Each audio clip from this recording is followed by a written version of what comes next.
Madam ഈ അടുത്ത് കത്രിക വയറ്റിൽ കുടുങ്ങിയ സംഭവം ഭയങ്കര വിവാദമല്ലോ. എന്താണ് മാഡത്തിന് പ്രതികരിക്കാനുള്ളത്? മേഡം, ഇത് വയറ്റിലിരുന്നുകൊണ്ടൊന്നും ഒരു കുഴപ്പമില്ല, ആരും അറിയത്തില്ല. തെറ്റല്ലെന്നല്ല ഞാൻ പറയുന്നത്, തെറ്റാണ്. പക്ഷേ വയറ്റിലിരുന്നുകൊണ്ട് ഒരു കുഴപ്പമില്ല, സേഫാണ്.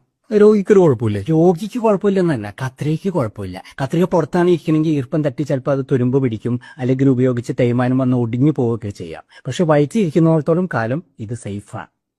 മാഡം സർവീസിലിരുന്ന കാലത്താണോ ഇത് സംഭവിച്ചത്? അല്ല, ഞാനൊന്ന് തിയേറ്ററിലായിരുന്നു. ഓപ്പറേഷൻ തിയേറ്ററാണോ? ഓപ്പറേഷൻ തിയേറ്ററിലല്ല, സിനിമ തിയേറ്ററിലായിരുന്നു. പിന്നെ ഇതൊക്കെ ഒരു ഒറ്റപ്പെട്ട സംഭവമല്ലേ? ഒറ്റപ്പെട്ട സംഭവം? ഇതിപ്പോ ആഴ്ചയിൽ ഒരെണ്ണല്ലേ സംഭവിച്ചിട്ടുള്ളൂ. ഞാനൊക്കെ സർവീസിലിരുന്ന കാലത്ത് ഇത് നിത്യ സംഭവമായിരുന്നു. എങ്ങനെയൊക്കെയാ ഓപ്പറേഷൻ ചെയ്ത് വരുമ്പോഴും കത്രിക വയറ്റിൽ പെട്ടുപോകാം. അപ്പൊ എന്ത് ചെയ്യാറുണ്ട് മാഡം? കത്രിക പോയാൽ എന്നാ ചെയ്യാൻ പറ്റും? നമ്മൾ വല്ല കത്തിയോ ബ്ലേഡോ വെച്ച് അഡ്ജസ്റ്റ് ചെയ്യും. ശരിക്കും ഇപ്പോൾ സർക്കാർ ആശുപത്രിയിൽ ആവശ്യത്തിന് എക്യുപ്മെന്റ്സ് ഇല്ല എന്ന് ഡോക്ടർമാർ അടക്കം കംപ്ലൈന്റ് പറയുന്നത് നമ്മൾ കേട്ടിട്ടുണ്ട്, ഇല്ലേ? ഞാൻ പറയുകയാണെങ്കിൽ ഇതുവരെ സർക്കാർ ആശുപത്രി